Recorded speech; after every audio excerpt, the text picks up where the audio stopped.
ప్రకటన గ్రంథం,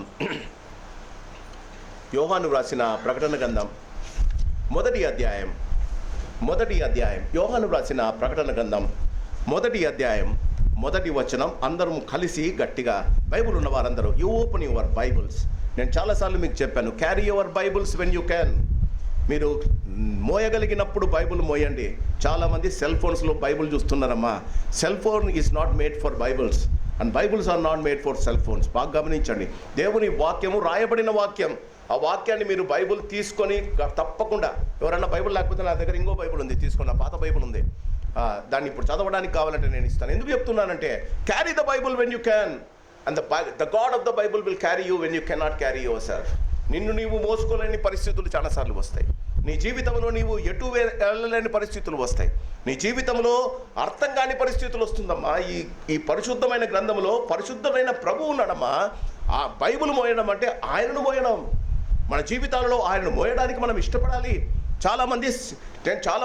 నేను పాస్టర్స్ కాన్ఫరెన్స్లో కూడా పాస్టర్ను చాలా కోప్పడతాను. చెప్పిన వెంటనే సెల్ ఫోన్లో చూస్తాను. నేనన్నా సెల్ ఫోన్లో అంతకుముందు ఎవరో నీకు ఒక సినిమా పాట పెట్టారయ్యా, అంతకుముందు ఎవడో ఒక చెడ్డ సమాచారం ఇచ్చాడయ్యా. అంత భయంకరమైన సెల్ ఫోన్స్లో దేవుని వాక్యాన్ని ఎలా చేసుకుంటావు? When you can see the Bible, చూడలేని పరిస్థితుల్లో, లెయ్యలేని పరిస్థితుల్లో, నువ్వు చదవలేని పరిస్థితుల్లో, ఇట్స్ ఓకే. కానీ carry the Bible when you can.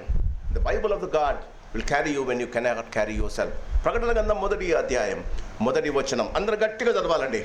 యేసుక్రీస్తు తన దాసులకు కనపరచుటకు దేవుడు ఆయనకు అనుగ్రహించిన ప్రత్యక్షత. ఈ సంగతులు త్వరలో సంభవింపనై ఉన్నవి. ఆయన తన దూత ద్వారా వర్తమానము పంపి తన దాసుడైన యోహానుకు వాటిని సూచించాను. గతించిన 4 వారాలుగా దేవుని యొక్క ప్రణాళికలను గురించి మనం మాట్లాడుకుంటూ ఉన్నాం. దేవుడు నిన్ను నన్ను ఎందుకు చేశాడు? దేవుడు చేయడంలో ఉద్దేశం ఏంటి? దేవుడు తన యొక్క చిత్తాన్ని ఎలా జరిగిస్తూ ఉన్నాడో మనము మొదటి ప్రసంగంలో 7 డిస్పెన్సేషన్స్, 7 యుగాలను గురించి మాట్లాడాం. ఆ 7 యుగాలలో మానవుని యొక్క అశ్రద్ధ వల్ల, మానవుని యొక్క పాపము వల్ల ఆ యుగాన్ని దేవుడు అంతము చేసినట్టు మనం గమనిస్తాం. ప్రతి యుగములో దేవుడు ఒక వాగ్దానం ఇచ్చాడు. ప్రతి యుగంలో దేవుడు ఒక నాయకుడిని ఏర్పరచుకున్నాడు. ప్రతి యుగంలో ఆయన ఒక రెస్పాన్సిబిలిటీ కూడా ఇచ్చాడు. ప్రతి యుగంలో మానవుడు తన రెస్పాన్సిబిలిటీని మర్చిపోయాడు. దాని ద్వారా ఆ మానవులకు, ఆ యుగంలో జీవించిన మానవులకు దేవుడు భయంకరమైన శాపం కూడా పెట్టాడు. మనము కృపాయుగంలో ఉన్నాం కదండి. కృపాయుగమేనా? We are in the period of grace, we are in the dispensation of grace. మనం ఇప్పుడు కృపాయుగంలో ఉన్నాం. కృపాయుగం ఎప్పుడు ప్రారంభమైందండి? యేసు ప్రభుల వారు ఆయన సిలువలో చనిపోయిన తర్వాత ఆయన చేసిన ప్రార్థనల వల్ల, ఆయన పరిశుద్ధాత్మ దేవుడు ఈ లోకానికి వచ్చినప్పటి నుండి ఆ కృపాయుగము ప్రారంభమైంది. సంఘము కట్టబడినప్పుడు దేవుని యొక్క యేసు ప్రభు రక్తమును ఆశ్రయించి వారి పాపాలు ఒప్పుకొని, యోహాను సువార్త మొదటి అధ్యాయంలో ఉన్నట్టు, తను ఎందరు అంగీకరించారో వారందరికీ అనగా తన నామం ముందు విశ్వాసం ఉంచు వారికి దేవుని పిల్లలు. Most of us wanted to be Abraham children. చాలా మంది మేము అబ్రహాము సంతానము కాదా అనేది యేసు ప్రభుతో అన్నారు. యేసు ప్రభుతో మాట్లాడేటప్పుడు ఆయన అన్నాడు, మీరు సాతాను సంబంధులయ్యా అంటే, ఆయన అన్నాడు, మేము అబ్రహాము సంతానం అండి. We are the people of Abraham. Netanyahu మొన్న ఒక ఇంటర్వ్యూలో చెప్తే nobody can defeat us because we are the prophetic Abraham's children అంటాడు. మేము అబ్రహాము సంతానం అండి. ఈ ఇస్రాయేల్ దేశానికి ప్రైమ్ మినిస్టర్ అయిన నెతన్యాహు అంటాడు, మేము అబ్రహాము సంతానం.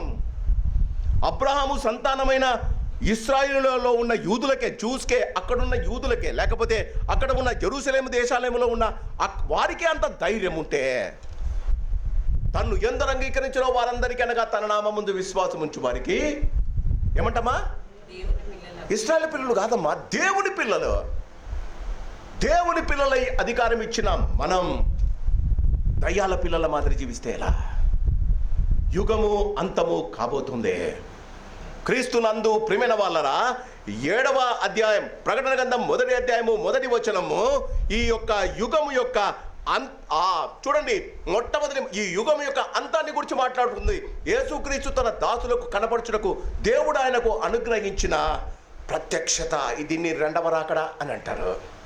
క్రీస్తునందు ప్రియమైన వాళ్ళరా, ఈ సంగతులు బైబిల్లో ఏముందమ్మా? ఈ సంగతులు నా మాటలు కావండి, మీ బైబిల్లో కూడా ఉంది.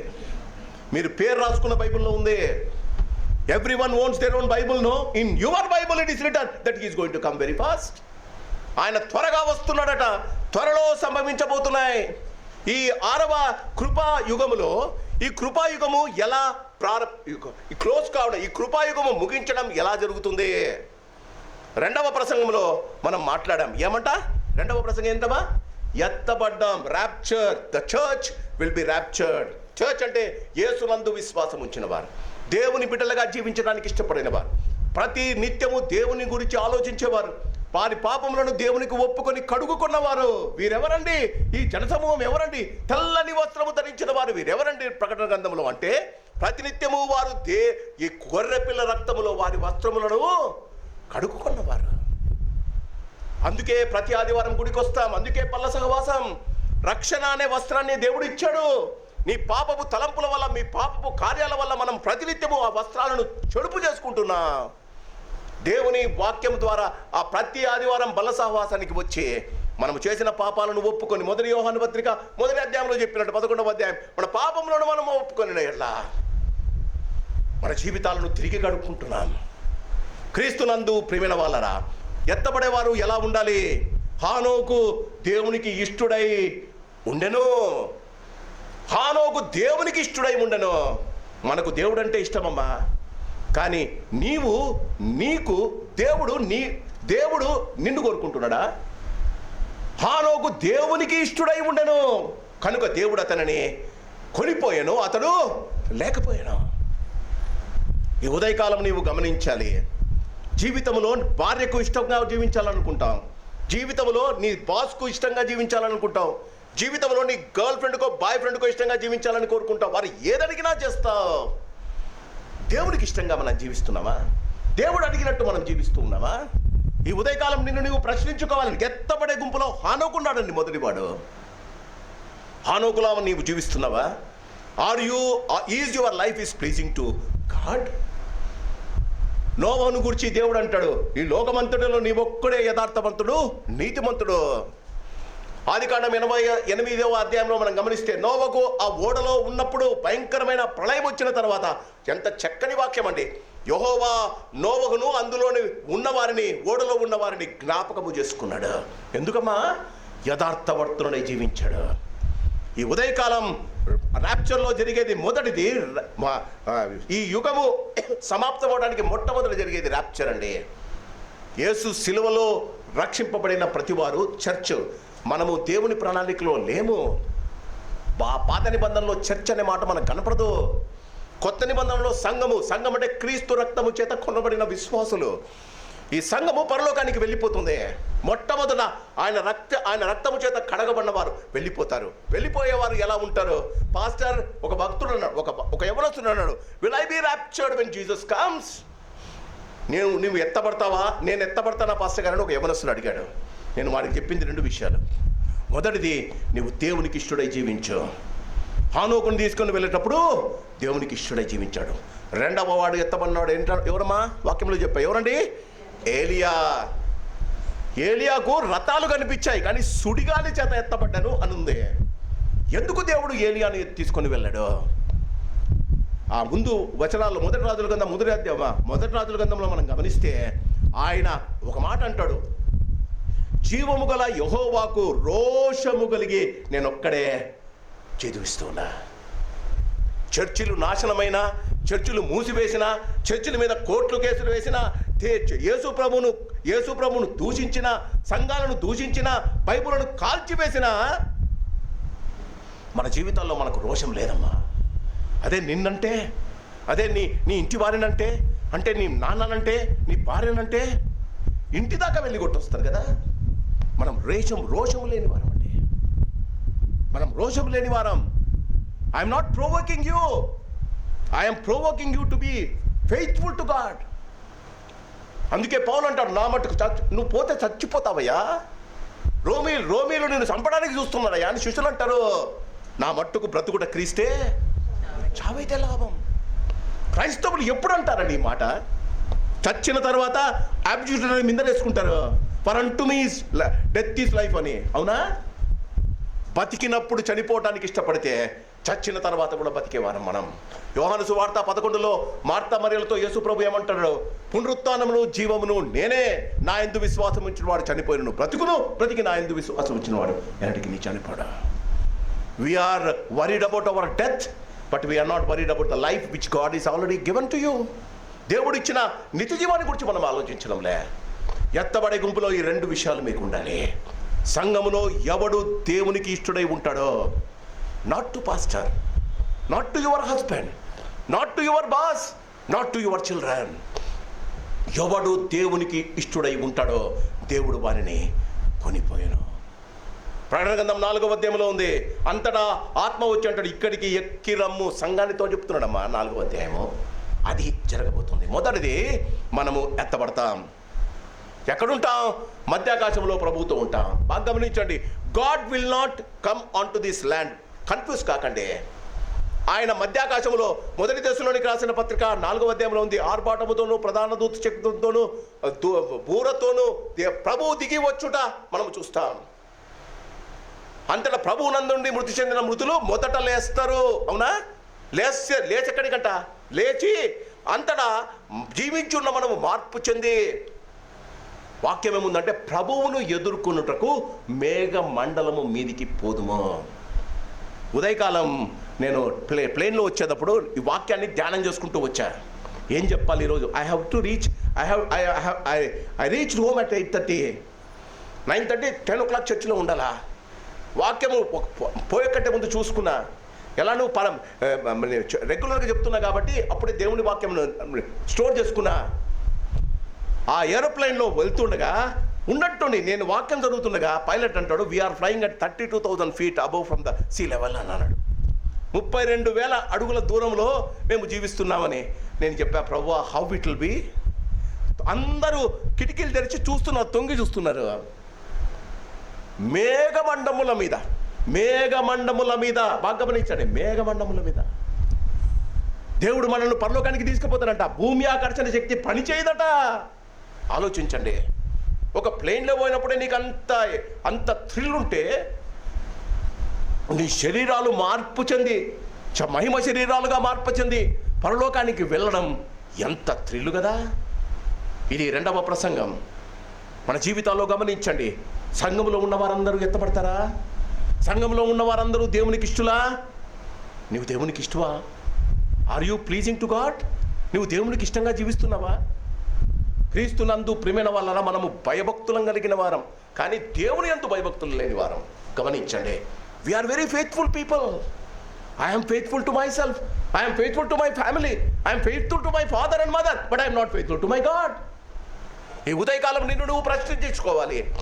ఎత్తబడే గుంపులో నేను ఉండాలి అంటే నేను దేవునికి ఇష్టడై జీవించాలి. హానోకు తన కుమారుని మెతుషేలను కన్న తర్వాత 65 సంవత్సరాలప్పుడు ఆయన మెతుషేలను కన్నాడట. అది హానోకు కుమారుని కన్నాడట. కుమారుడు కన్న తర్వాత 300 సంవత్సరాలు ఆయన దేవునితో నడిచాడట. నీ జీవితంలో ఎన్ని రోజులు నడుస్తున్నావమ్మా? మన జీవితాలు ఎలా ఉన్నాయంటే, యాకోబుని తీసుకొని వెళ్ళి ఆ ఫరో ముందు యోసేపు పెడతాడు. అప్పుడు ఫరో యాకోబుని చూస్తాడు, అడుగుతాడు, అయ్యా నువ్వు ఎన్ని రోజులు జీవించావయ్యా? నువ్వు ఎన్ని రోజులు జీవించావు? యాకోబు అన్నమాట, నేను 130 సంవత్సరాలు జీవించా. నేను జీవించిన కాలంలో బాగా గమనించండి, నేను జీవించిన కాలంలో నేను బ్రతికినవి కొన్ని దుఃఖ సహితముగా ఉన్నాయి. జీవించడం ఏంటి, బ్రతికినవి ఏంటండి? యేసుతో నీవు నడిచినవి నీవు నిజంగా బ్రతికిన జీవితాలమ్మా. గాడిద బతుకుతుంది, గాడిద జీవిస్తుంది, గుర్రము జీవిస్తుంది, నేను జీవిస్తున్నా అంటే ఎలా? దేవునికి ఇష్టడై జీవించడం ఇష్టం చేసుకోవాలి. You have to inculcate the habit of pleasing God in every walk of your life. జీవితంలో ప్రతి విషయంలో దేవుని యందు భయభక్తులు. అదే 92వ కీర్తనలో అదే ఉంది, నీతిమంతులు ఖర్జూరం వృక్షము వలె మోవవేదురు, లెబానోను వృక్షము వలె పైకి ఎదుగుదురు. ఈ ఉదయకాలం సువాసన ఉందా నీ జీవితానికి? ఎప్పుడు చూసినా no smile in the faces of Christians. ఎందుకండి చెప్పుకోవడానికేమో యేసు బిడ్డలం, లోకములో అయితే ఏడుస్తూ జీవించే బిడ్డలం, అవునా? దేవునికి ఇష్టడైతే ఆయనకి ఇష్టడు కావాలంటే నీకు ఆస్తిని మనకి చెప్పడమ్మా. ఆయనకి ఇష్టం సమస్త భూమిలోని సమస్తము ఆయనదే కదా. కొండ మీద ఉన్న పశుపశ్చాదులు ఆయనవే కదా, ఆయనే కదా సృష్టించింది. చాలామంది ఏమనుకుంటారంటే యేసు దగ్గరికి వస్తే, యేసుకు నన్ను సమర్పించుకుంటే అన్ని తీసేసుకుంటాడు. You have forgotten the truth. యేసుకు నువ్వు ఇష్టడు అయితే పరలోకంలోని ప్రతి శ్రేష్టమైన ఇవి నీకు ఇస్తాడమ్మా. ఈ ఉదయకాలం గమనించండి, దేవుడు నిన్ను నీ జీవితానికి, నా జీవితం ఎంతండి? రైల్వేలో ఉన్నంతకాలం ఒక్కరోజు కూడా నేను ఫ్లైట్లో పోలే. పాస్టర్ అయిన తర్వాత ప్రసంగాల కోసం డబ్బులు ఇచ్చి పిలిపించుకుంటున్నారు. ఎంత శ్రేష్టమమ్మా! ఆలోచించండి. మన జీవితాలు దేవునికి ఇష్టలై ఉండాలి. ఈ లోకంలోని ప్రతి శ్రేష్టమైన ఇవి ఇవ్వడానికి ఆయన ఇష్టపడతాడు. రోషం ఉండాలి. నిన్నంటే ఎంత కోపం వస్తుందో నీ దేవుణ్ణి అంటే డబుల్ కావాలి. మన సహోదరులు ముస్లిమ్స్కి ఎందుకండి అంత రోషము దేవుడు అంటే? వాళ్ళలో 1% అమ్మా, 1% కూడా మనకు లేదు. ఒక్క మాట అల్లాని వాళ్ళు బయటకు అనండి, గొంతు కోసేస్తారు. ఎందుకండి? నిజమైన దేవుడు తెలిసిన మనకెందుకులే తలకాయ నొప్పి, అవునా? తల దించుకునే రోజు వస్తుంది తల్లి. దేవుని ముందు నిలబడినప్పుడు పోయిన ఆదివారం 3వ ఆదివారం ఏం మాట్లాడామమ్మా? దేవుడిచ్చే కిరీటాలు. దేవుడు కిరీటాలు ఇస్తాడమ్మా. పరలోకములో కేవలం ఒక్క కిరీటమైనా లేకుండా నువ్వు ఎలా జీవిస్తావమ్మా?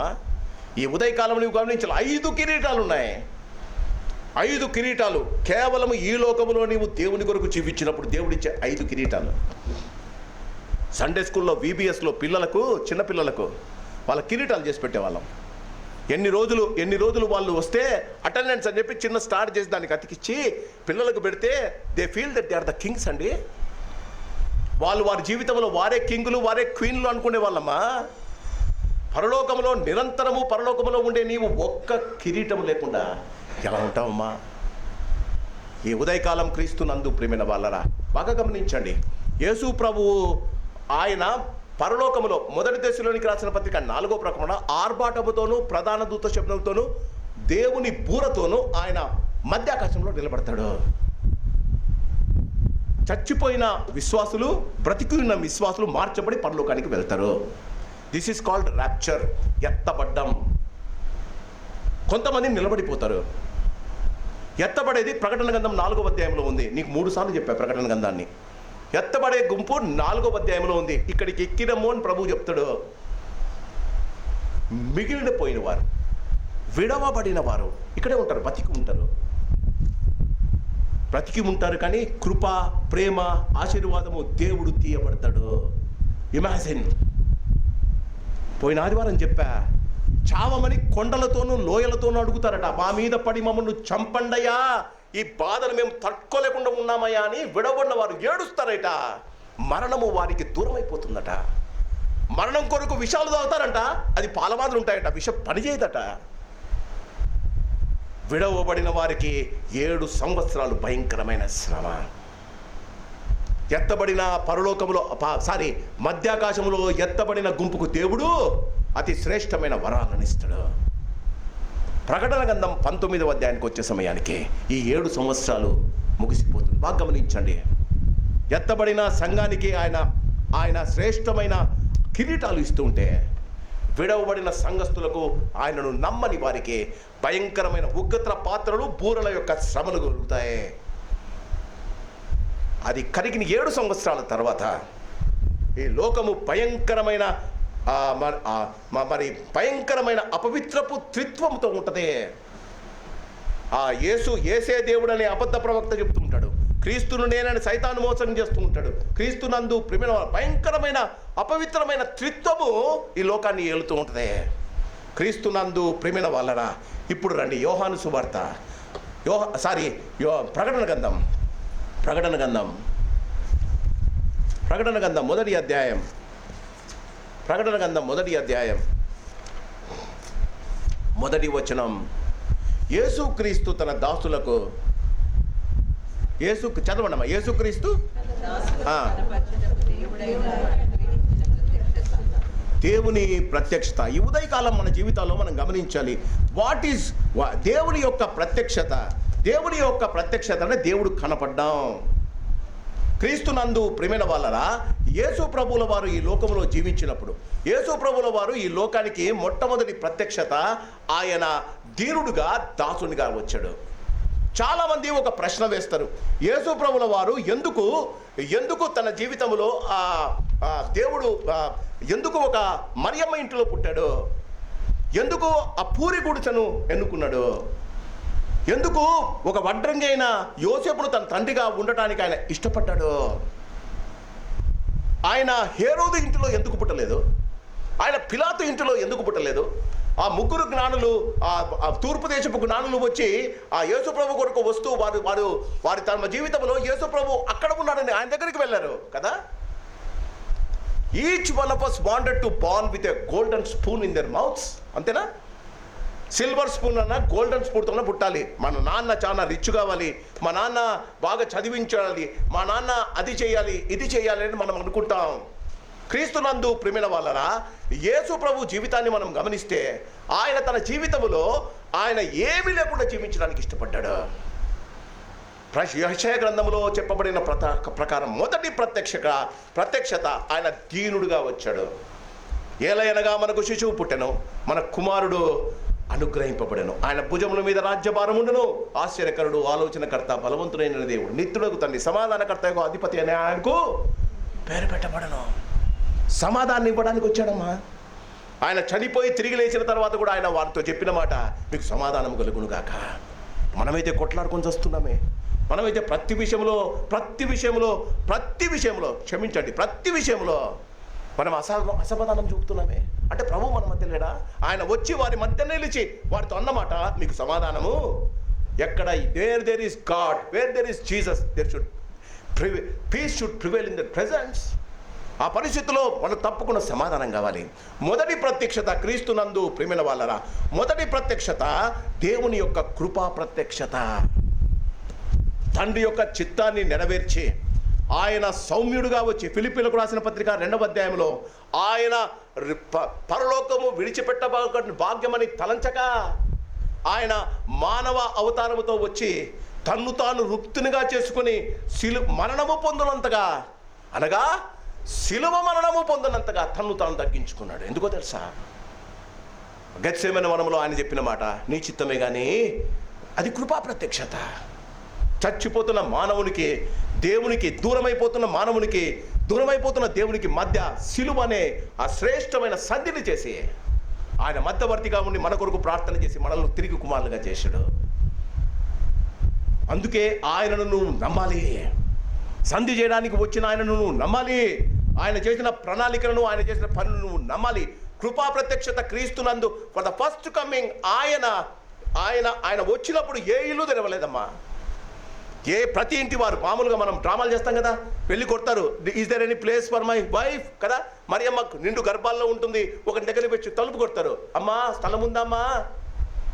ఆయన ఈ లోకానికి వచ్చినప్పుడు జాగ్రత్తగా వినండి, ఆయన లోకానికి వచ్చినప్పుడు ఏ తలుపు ఆయన కొరకు తెరవబడలేదు. ఆయన వెళ్ళిపోయేటప్పుడు ఒక మాట అన్నాడు, ప్రకటన 3లో, నేను హృదయం అనే తలుపు దగ్గర నుండి తడుతున్నా. You have not open your door for me, but I am opening my door. If you wanted to come, you open your heart door and allow me to enter into it. ఆయన మొదటి కృపా ప్రత్యక్షతలో ఎవరూ తలుపు తెరచలేదమ్మా. ఆయన 2వ ప్రత్యక్షతలో దానికన్నా ముందే నువ్వు నీ హృదయం అనే తలుపులు తెరిచి ఆయన ఎన్నుకొని ఉండాలి, ఆయనను చేర్చుకొని ఉండాలి. ప్రభు అంటాడు, ఎవడైనాను నా స్వరము విని తలుపు తీసినట్లా నేను అతని వద్దకు వచ్చి అతనితో నేనును, నాతో కూడా అతనును భోజనం చేద్దాం. What a great privilege. మొదటి ప్రత్యక్షత ఆయన ఒక తన జీవితంలో అన్నీ వదులుకొని నిన్ను ఆయన కుమారుగా చేయడానికి వచ్చాడు. 2వ ప్రత్యక్షతలో జాగ్రత్తగా వినాలి. 2వ ప్రత్యక్షతలో కుమారుడిగా చేయడానికి ఆయన ప్రణాళికనంతా, ఆయన ప్రాణము దానబోచిన ఈ యొక్క చేసిన ప్రాణ యాగమంతా తృణీకరించి, జాగ్రత్తగా వినాలి, తృణీకరించి ఆయనను దేవునిగా ఒప్పుకొని వారిని దండించడానికి ఆయన వస్తాడు. నేను నువ్వైతే ఆడ ఉండవు. జాగ్రత్తగా వినాలి. రెండవ ప్రత్యక్షతలో క్రీస్తునందు ప్రేమైన వాళ్ళరా, రక్షింపబడిన వారు 7 సంవత్సరాలు మధ్యాకాశంలో ఉండగా వారిని తీసుకొని ఆయన భూమి మీద కాలు పెడతాడు. ఇది రెండవ ప్రత్యక్షత. మొదటి ప్రత్యక్షతలో నిన్ను క్షమించి కుమారునిగా చేయడానికే. రెండవ ప్రత్యక్షతలో ఆయన క్షమాపణకు కాలదొలి ఆయనను నమ్ముకొని ఆయన దేవుడని తెలిసి కూడా ఆయన ప్రణాళిక, ఆయన మాటల ప్రకారంగా జీవించిన వారిని దండించడానికి వస్తున్నాడు. క్రీస్తునందు ప్రియమైన వాళ్ళరా, ఇది రెండవ ప్రత్యక్షత. దీన్ని మహిమ ప్రత్యక్షత. ఆనాడు ఆయన సీనాయి కొండ మీదకి వచ్చినప్పుడు సీనాయి కొండ అంతా కాలిపోయిందట. ఈసారి ఆయన వచ్చినప్పుడు ఎందుకు వస్తున్నాడో తెలుసా? మొదట రక్షణార్థం వచ్చాడు. రెండవ ప్రత్యక్షతలో శిక్షణార్థం వస్తున్నాడమ్మా. వడవడిన వారు బయటికి అంతే. ప్రకటన గ్రంథంలో 7 సంఘాలను గురించి మాట్లాడుతూ 3వ అధ్యాయం సార్దీసు సంఘాలను గురించి మాట్లాడుతున్నాడు. ఏమంటావా? నీవు బ్రతుకున్న ఒకసారి చూస్తారా? ప్రకటన గ్రంథం ఇక్కడే ఉంది కదా, 3వ అధ్యాయం. సార్దీసు సంఘం, నీ క్రియలను నేను ఎరుగుదును. అంటే మన భాషలో, వాడుక భాషలో మాట్లాడాలి అంటే, నీ క్రియలను నేను ఎరుగుదును అయ్యా, నీ పనులన్నీ నాకు తెలుసయ్యా. మన వాడుక భాష. నీ క్రియలను నేను ఎరుగుదును, నేను ఎరుగుదును. ఎలాగనగా జీవించుచున్నామన్న పేరు మాత్రం ఉన్నది కానీ ఆలయంలో కూర్చున్నావు కానీ నీ హృదయం ఇక్కడ లేదు. ఆలయంలో కూర్చున్నావు కానీ నువ్వు యేసుని గురించి ఆలోచించడం లేదు. ఆలయంలో కూర్చున్నావు, your mind, your body is here. చెప్పండి, your mind is not here. నీవు జీవించుచున్నావని పేరు మాత్రం ఉన్నది కానీ నీవు మృతుడవే. క్రీస్తునందు ప్రేమైన వాళ్ళ అంటాడు, నీ క్రియలు నా దేవుని ఎదుట సంపూర్ణమైనగా నాకు కనబడడం లేదు. వచ్చిన మొట్టమొదటి మాట ఆయన చెప్పేది, నీవు నా ఎదుట హానోకులా ఎలాగండి ఇష్టడై జీవించలేదయ్యా, అందుకే నేను వదిలేశా. క్రీస్తునందు ప్రేమైన వాళ్ళరా, ఆయన శిక్షణార్థం వస్తున్నాడు. ఆయన వస్తే ఒక్కసారి నాతో పాటు మొదటి పేతురు పత్రిక పేతురు రాసిన మొదటి పత్రిక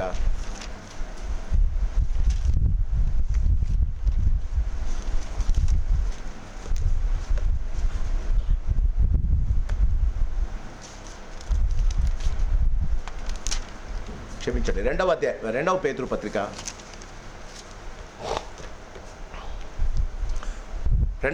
పత్రిక 3వ అధ్యాయము 10వ వచనం.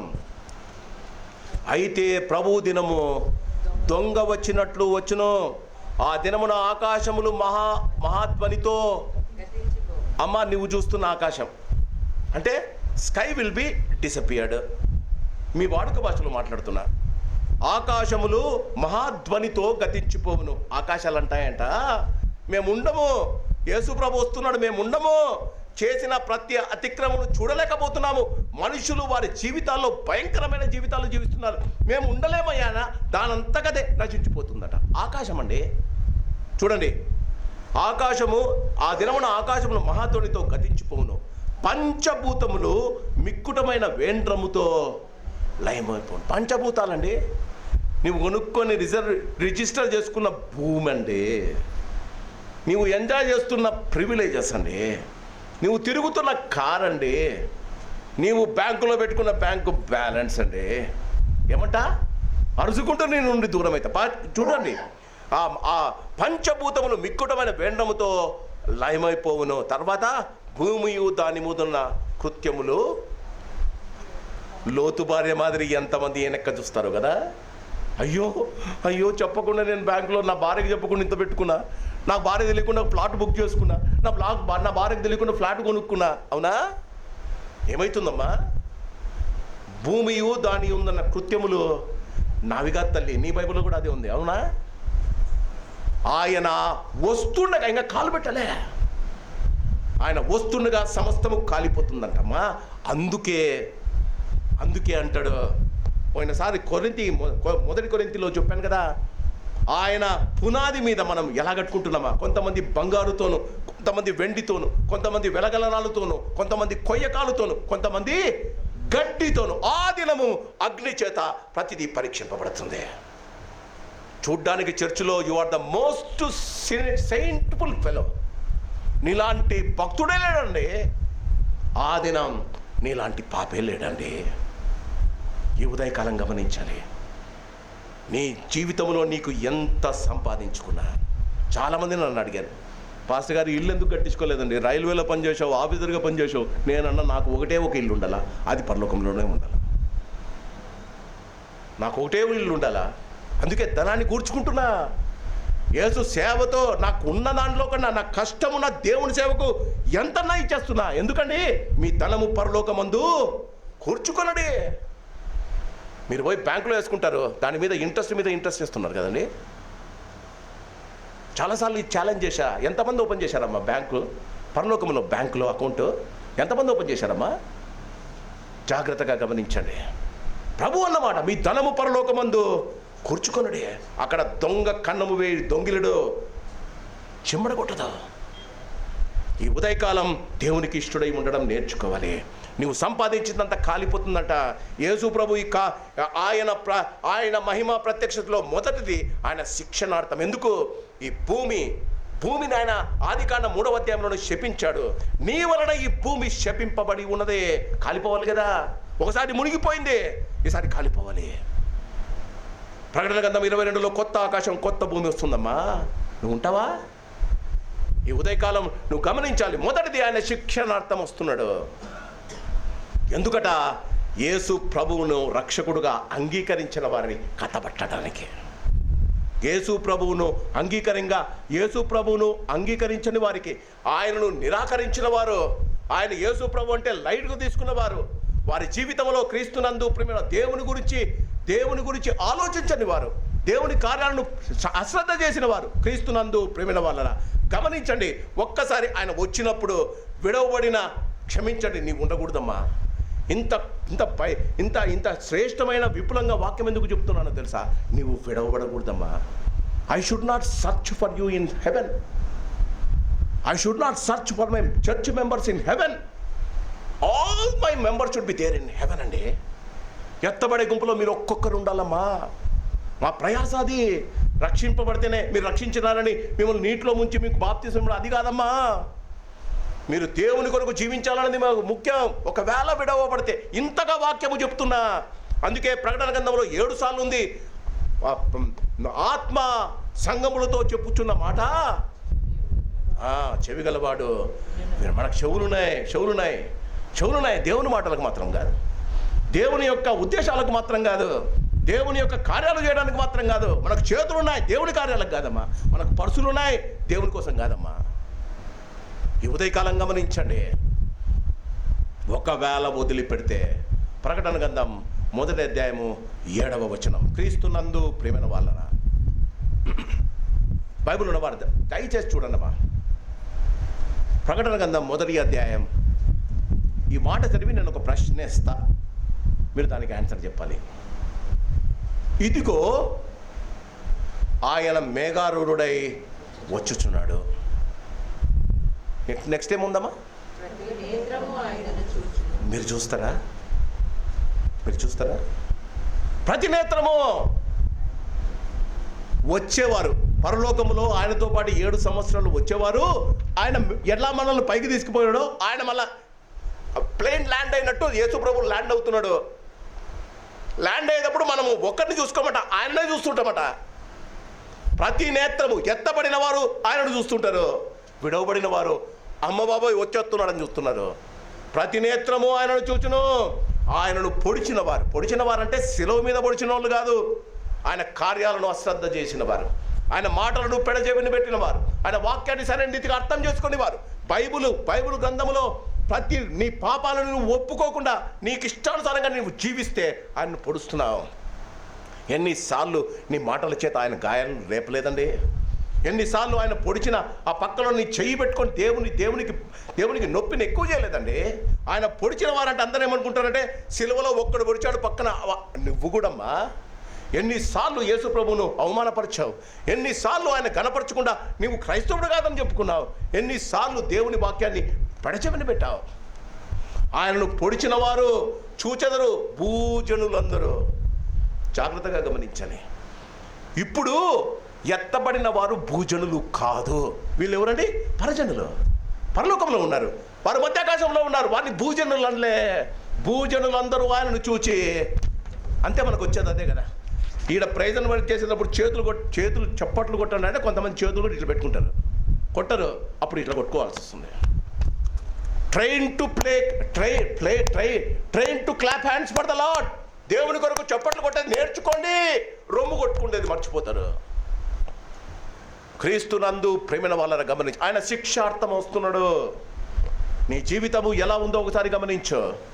ఆయన సన్నిధానంలో ఉండి ఆయనను స్తుతించడం, యెహోవాను స్తుతించడం మంచిది, మహోన్నతుని నామమును కీర్తించుట మంచిది.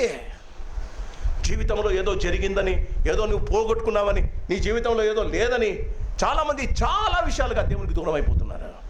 జాగ్రత్తమ్మా, ఇప్పుడే రావచ్చు దేవుడు. జాగ్రత్తమ్మా, నువ్వు ఇంటికి పోయేటప్పటికే వచ్చేయచ్చమ్మా దేవుడు. కన్ను రెప్పపాటలో ఆయన వచ్చేస్తాడంటమ్మా. నువ్వు విడవబడితే యు హ్యావ్ నో చాయిస్. నీకు ఇంకా రెండవ అవకాశం లేదమ్మా. ప్రతి ఆదివారం నీకు ఒక అవకాశం ఇస్తున్నాడు. ప్రతి ఆదివారం నిన్ను పిలుస్తున్నాడు. ప్రతి ఆదివారం నీ పాపాలు కడుక్కోమంటున్నాడు. ప్రతి ఆదివారం ఆయనకి ఇష్టడుగా జీవించమని నేను అడుగుతున్నాడు. But what we are doing? యాకోబును పిలిచి ఇస్సాకు రిబ్కాలు చెప్పారంట, ఏశావు భార్యల వల్ల నా మనసు విసిగిపోయింది. ఏశావు భార్యలను చేసుకున్నాడు, ఏశావు భార్యల వల్ల నా మనసు విసిగిపోయిందిరా. నువ్వు వెళ్ళి పద్దన్నరాములో మీ మామున్నాడు లాబాను, ఆయనకు పిల్లలు ఏమన్నా ఉన్నారేమో. మన ఆ దినం సెల్ ఫోన్లు లేవు, పిల్లలు ఉన్నారో లేదో కూడా తెలియదు.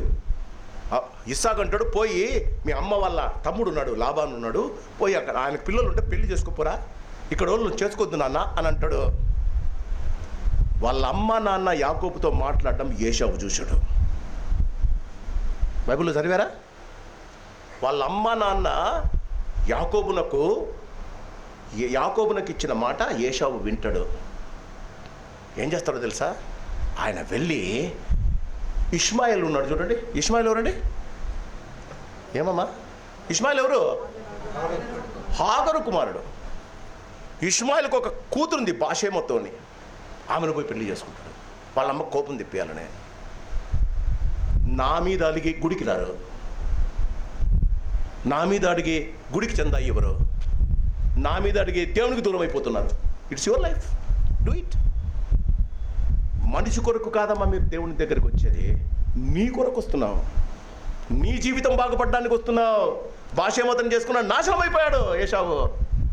నీ కోపం బాగా గమనించండి. Don't ever take a decision when you are angry my dear brothers and sisters. చాలా మంది when you are angry, when you are hungry, you are taking a decision and it's spoiling your lives. జాగ్రత్తగా ఉండండి. వాళ్ళ నాన్న వాళ్ళ తమ్మునికి ఒక సలహా ఇచ్చాడు. ఏమని? ఆయన ఏశావు భార్యలు వాళ్ళ రిబ్కాను కష్టపెడుతున్నారట. పోయి దగ్గర బంధువుని పెళ్లి చేసుకున్నాడు. ఎందుకు? ఆమెకి ఇంకా మాట్లాడడానికి కూడా ఛాన్స్ ఇవ్వలే. ఎవరి మీద మా మీ కొనుగుళ్ళు, ఎవరి మీద మా మీ అసహనం?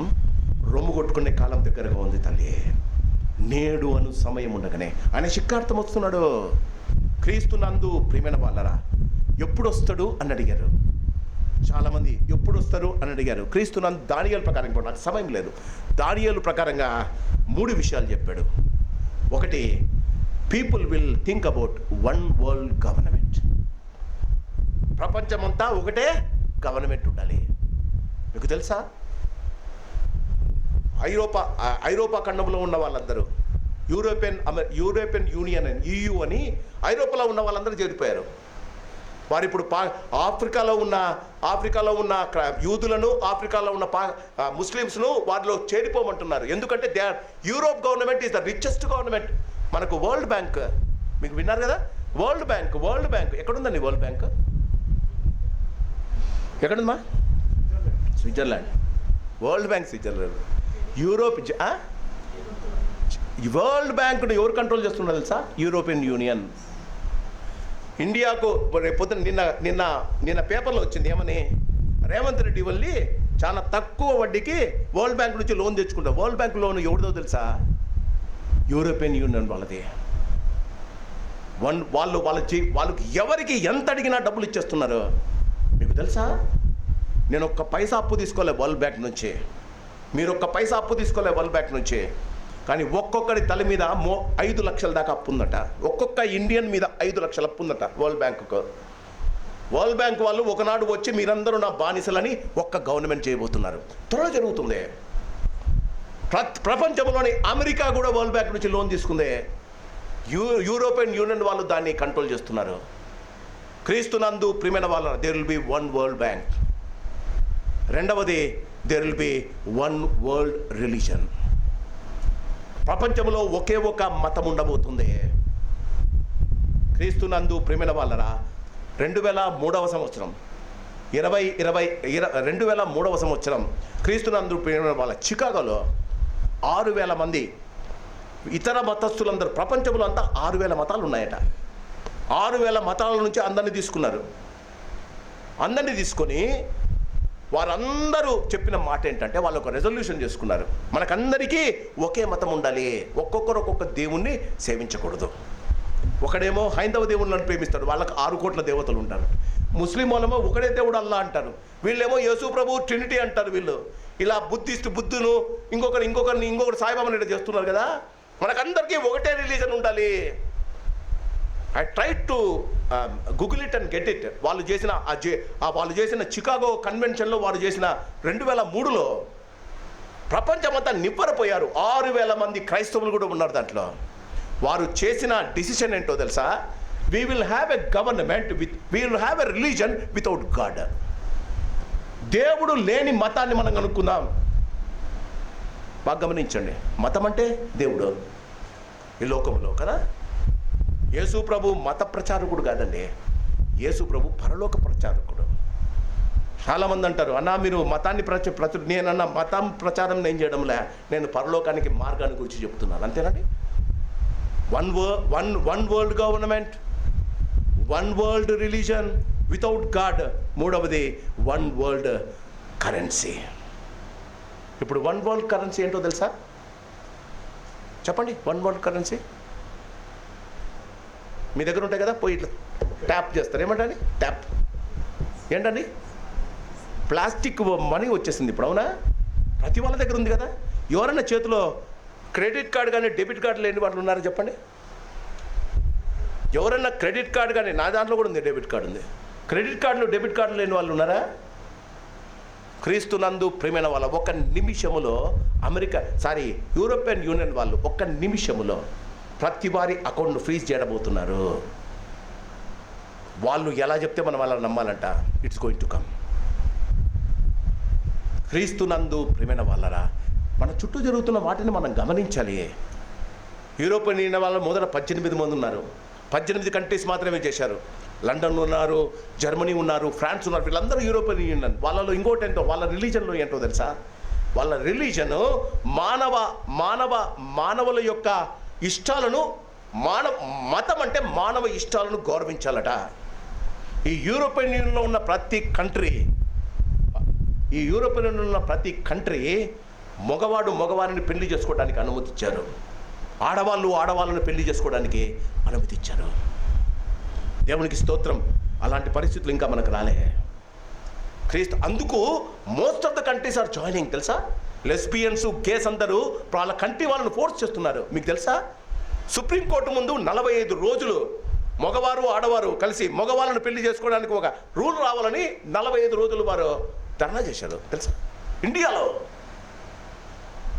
భయంకరమైన రిలీజన్, దేవుడు లేని రిలీజన్, వారు నమ్మిన సిద్ధాంతాలే వాళ్ళకి రిలీజన్ వస్తుందమ్మా. క్రీస్తునందు ప్రియమైన వాళ్ళరా, మన జీవితాల్లో మనం గమనించాలి. దేవుడు మనకు ఇంత చేశాడు, ఆయన వస్తున్నాడు. ఆయన రాకడను అందుకే అంటాడు, ఆయన త్వరగా వచ్చుచున్నవాడు త్వరగా వస్తున్నాడు. ఆయన ప్రత్యక్షత ప్రకటన గ్రంథం 1వ అధ్యాయము 1వ వచనంలో ఆయన తన దూత ద్వారా వర్తమానము పంపి తన దాసుడైన యోహానుకు దానిని సూచించెను.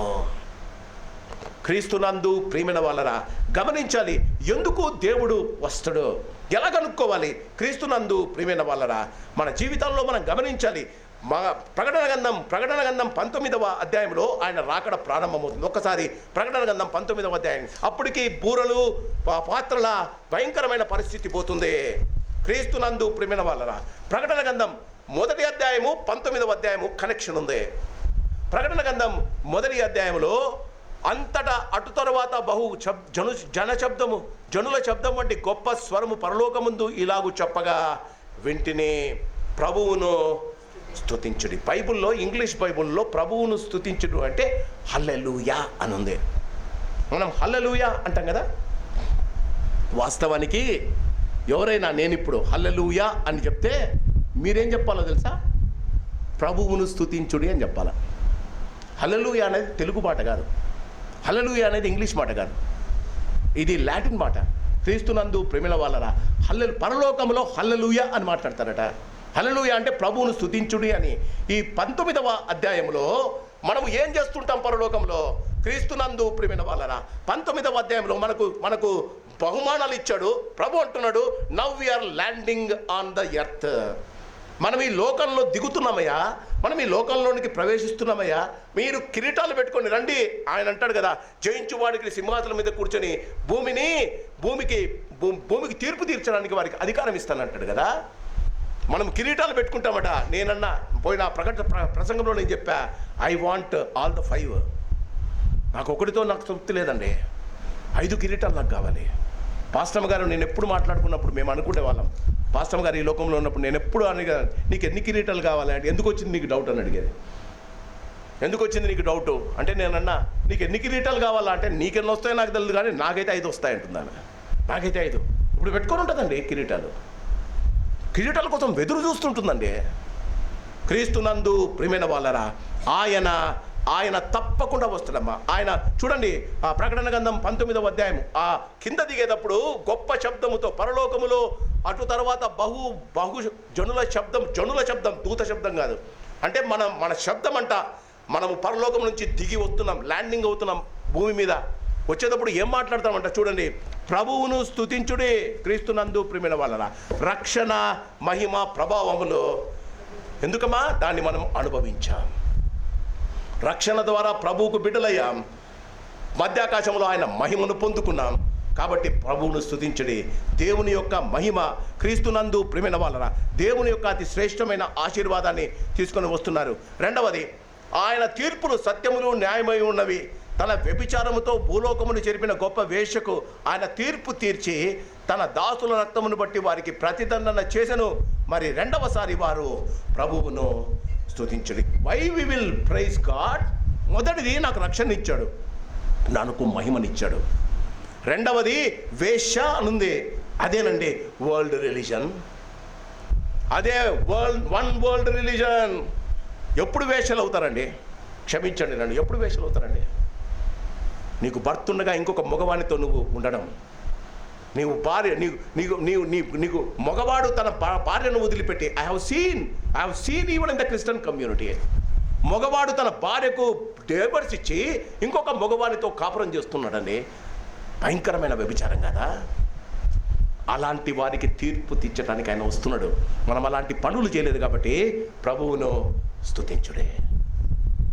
మూడవది, క్రీస్తునందు ప్రియమైన వాళ్ళ మనం ఎందుకు వస్తున్నాం ప్రభువుతో పాటి? 19వ అధ్యాయము 3వ వచనం ఏమనుందమ్మా? ఆ పట్టణపు పొగ యుగ యుగములు పైకి లేచుచున్నది. అప్పుడు 24 పెద్దలను 4 జీవులను సాగిలపడి ఆమేన్ ప్రభువును స్తుతించుడి. ఏమన్నారంట? ఆమేన్ అంటే ఏంటమ్మా? అలాగూ జరుగునుగాక. ప్రభువు విడవబడిన వారికి తీర్పు తీరుస్తున్నాడు, ప్రభువును స్తుతించుడు అని మనమంటే 24 పెద్దలు అంటారట ఆమేన్ అని. అప్పుడు మనమంటామట ప్రభువును స్తుతించుడి. 4వది, క్రీస్తునందు ప్రియమైన వాళ్ళ 19వ అధ్యాయము 4వ వచనం. అప్పుడు ఆ 24 పెద్దలను 4 జీవులను సాగిలపడి ఆమేన్ ప్రభువును స్తుతించుడి అని చెప్పుచు సింహాసనాసీనుడగు దేవునికి నమస్కారము చేసెను. 7వ వచనం.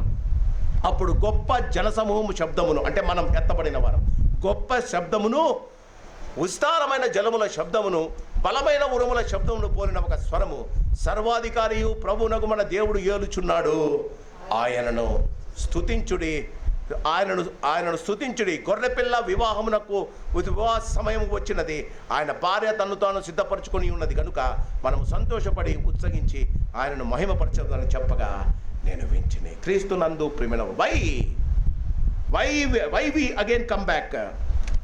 ఆయనకు ఎందుకు ఆయన మనల్ని తీసుకొని పుర్లోకానికి వస్తాడు? ఆయన కాలు పెట్టక ముందే ఈ భూమి ఇలా ఉన్నవన్నీ కాలిపోతాయి. ప్రకటన గ్రంథం 21లో ఒక మాట ఉంది చూడండి. ప్రకటన గ్రంథం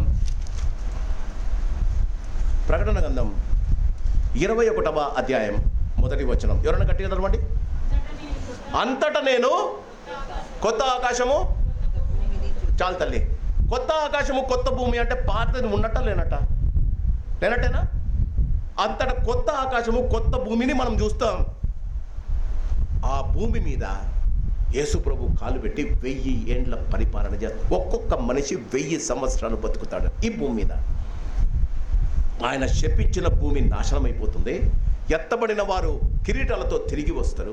తిరిగి వచ్చే క్రీస్తు నందు ప్రేమైన వాళ్ళరా, ఆయన 1000 సంవత్సరాలు, that is called millennium year of the Lord. 1000 ఏండ్ల పరిపాలన చేస్తాడు. 1000 ఏండ్ల పరిపాలన తర్వాత క్రీస్తు నందు ప్రేమైన వాళ్ళరా, ఆ 1000 ఏండ్ల పరిపాలన తర్వాత సైతాను అప్పుడు దాకా గుండంలో దాచిపెడతాడు. ఆయన వాడిని ఒక లోతైన గుంటలో దాచి ఉంటాడు. అప్పటిదాకా ఆయనను నమ్మిన వారందరూ ఆ ప్రసాతానుతో పాటు ఉంటారు. మత్తయి సువార్త 24వ అధ్యాయంలో ప్రభు చెప్పినట్టు, శపింపబడిన వాళ్ళారా అపవాదికి నీ వాణి కొరకు చేసిన అగ్నిగుండానికి వెళ్ళిపోతారు. క్రీస్తు నందు ప్రియమైన వాళ్ళరా, ఈ ఉదయకాలం నీవు నేను ఆలోచించవలసిందే.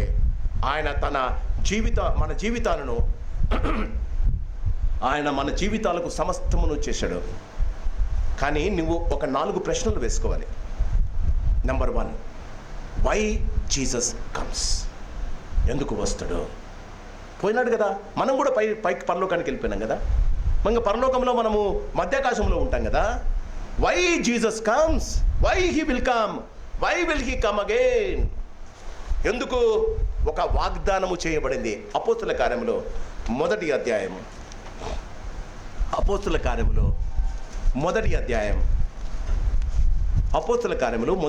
I'm through with in 10 minutes. అపోస్తుల కార్యములు మొదటి అధ్యాయము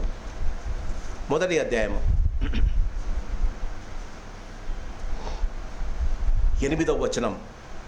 అయినను పరిశుద్ధాత్మ మీ మీదికి వచ్చినప్పుడు మీరు శక్తి నొందెదరు కనుక మీరు యెరూషలేములోను యూదయ సమరయ దేశమంతటను భూదిగంతములను నాకు సాక్షులై ఉందరని వారితో చెప్పెను.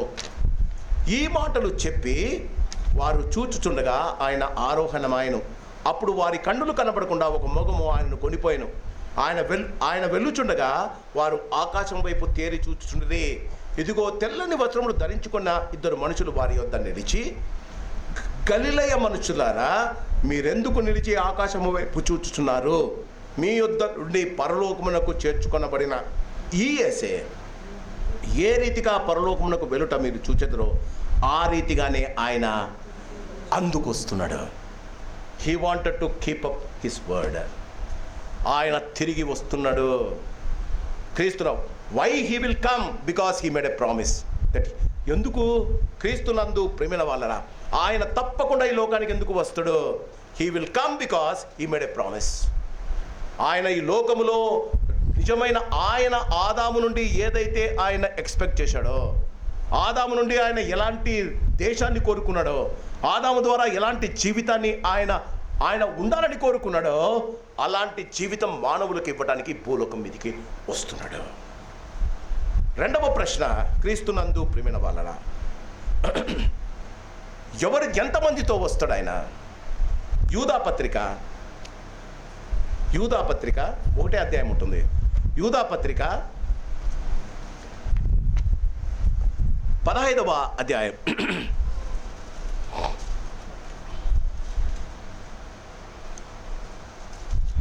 యూదాపత్రిక ప్రకటన ముందు యూదాపత్రిక 15వ వచనం. ఇదిగో అందరికీ తీర్పు తీర్చుటకు వారిలో భక్తిహీనులందరూ భక్తిహీనముగా చేసిన వారి భక్తిహీన క్రియలను గూర్చి భక్తిహీనమైన పాపులు తమకు విరోధముగా చెప్పిన కఠినమైన మాటలన్నిటిని గురించి వారిని ఒప్పించుటకును ప్రభువు తన వేవేల పరిశుద్ధుల పరివారముతో వచ్చును. ఎందుకు వస్తాడమ్మా? ఎందుకు వస్తాడో తెలుసా? కీర్తనల గ్రంథంలో కీర్తన 23లో ఒక మాట ఉంది, నా శత్రువుల ఎదుట అమ్మా నా శత్రువుల ఎదుట భోజనం సిద్ధపరుస్తాను. నేను వాక్యం చెప్తుంటే చాలామంది నన్ను కొట్టారు, బైబిల్ తీసుకొని లాగేసి చించేశారు. ఈ చర్చికి రాకముందే భయంకరంగా హింసించారు. ఆయనను హింసించిన వారు, ఆయన నామాన ఆయన శిష్యులను అంటే ఆయన పేరు పెట్టబడిన క్రైస్తవులు విశ్వాసులను హింసించిన వారిని శిక్షించేటప్పుడు ఆయన when he is punishing the people who have hurt his own people, యేసు యొక్క భక్త పరివారం అంటే మనం ఎత్తబడిన వారం ఎందుకు వస్తామో తెలుసా?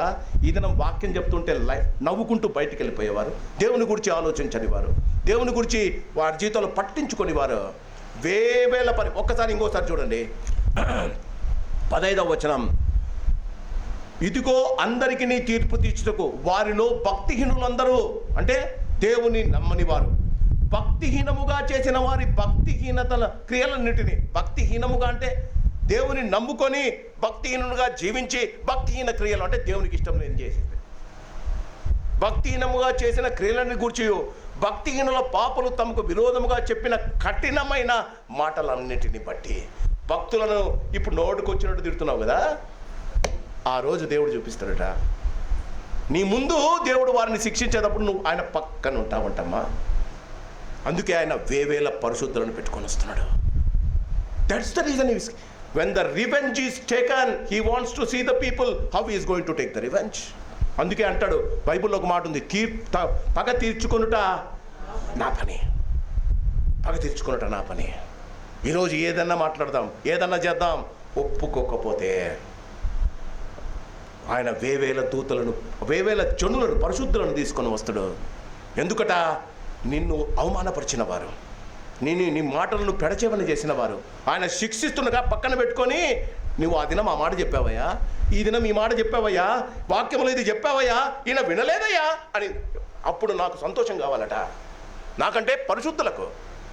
గమనించండి, God is a good judge. దేవుడు సరి అయిన తీర్పరేమ్మా. Then where he will come.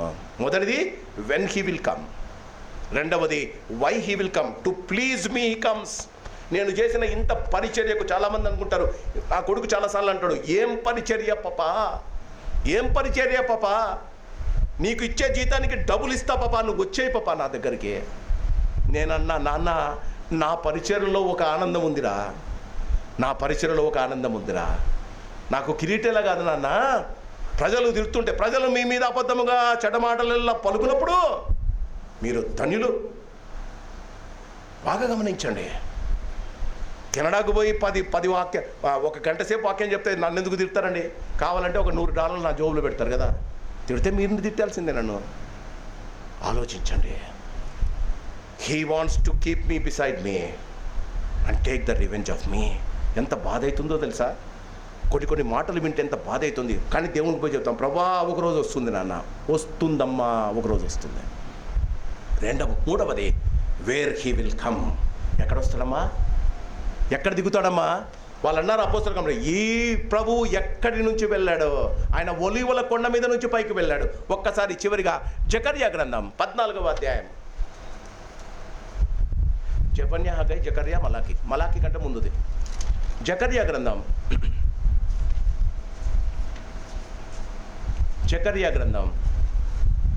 14వ అధ్యాయం.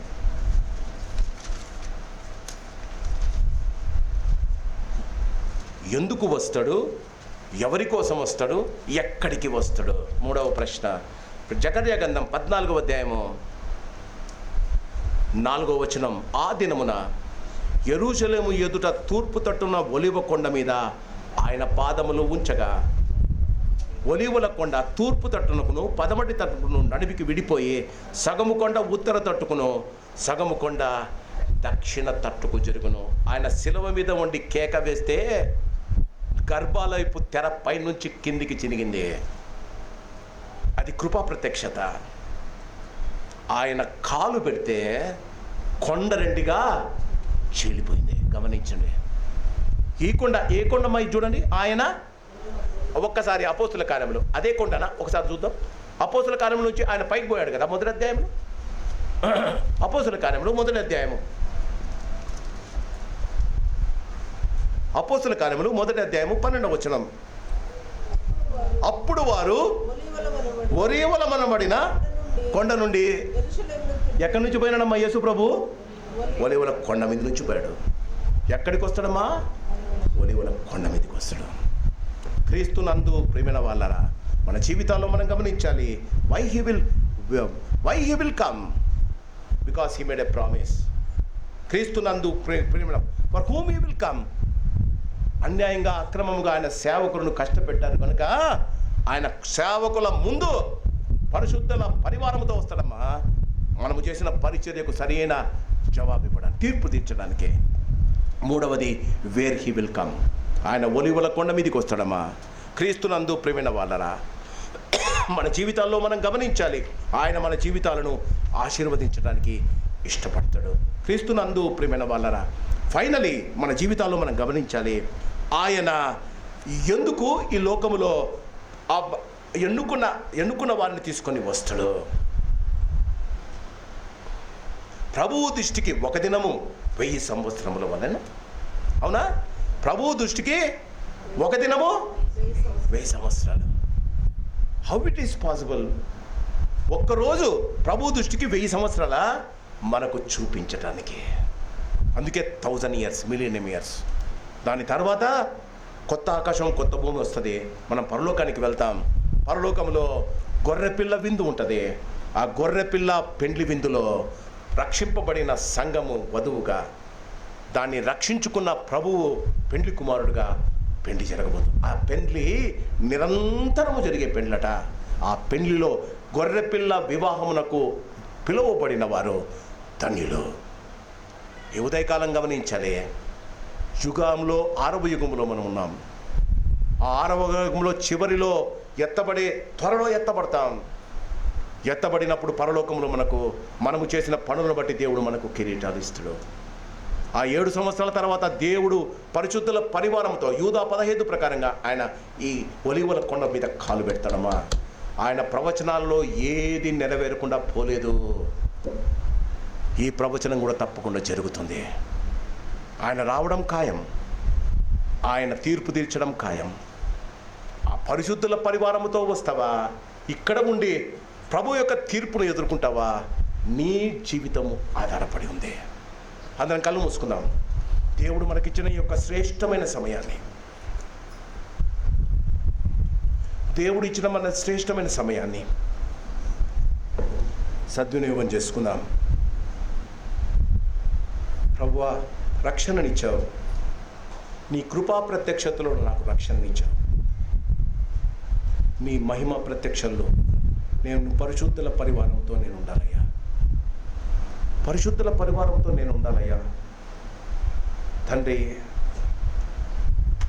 హానోకు వలె నీకు ఇష్టడై ఉండటానికి ఇష్టపడుతున్నా. నీ కొరకు రోషం కలిగి ఉండటానికి నేను ఇష్టపడుతున్నా. అలాంటి కృప నాకు ఇవ్వండి అయ్యా. ప్రతినిత్యము నేను చేస్తున్న చిన్న చిన్న పొరపాట్ల వల్ల ఎత్తబడే గుంపులో నేను తప్పిపోతానేమో భయంగా ఉంది నాయన. సమయం ఉండగానే మన జీవితాలను ప్రభు ఎదుట పెట్టుకొని మనం పరీక్ష చేసుకుందాం. పరిశుద్ధుడ, ప్రేమ కలిగిన తండ్రి, నీ మాటలు సత్యమయ్యా. నీ మాటలు నెరవేరేవి నాయన. నీ మాటలు త్వరలో జరగబోతున్నాయి నాయన. ప్రకటన 1లో మీరు మాకు తెలియజేశారు నాయన.